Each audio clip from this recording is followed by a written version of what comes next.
Hi, I just made this easel treat box, and I'm going to hold a class to make it. It's a stocking stuffer. It will hold like a big chocolate bar, or maybe a pair of socks, or a necklace, something like that.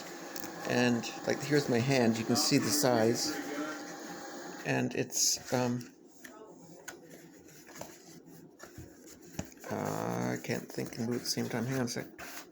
There you go. As I said, it's an easel treat box. And there you go. And um, these three snowflakes were part of an ephemera kit that came. I don't think we bought the whole kit, the whole suite. We just bought the snowflakes. Anyway, there you go. And I'm going to advertise it in email and on Facebook, so you'll see ads for it. But I just thought I just wanted to show you what I've been making. Okay, talk to you later. Bye.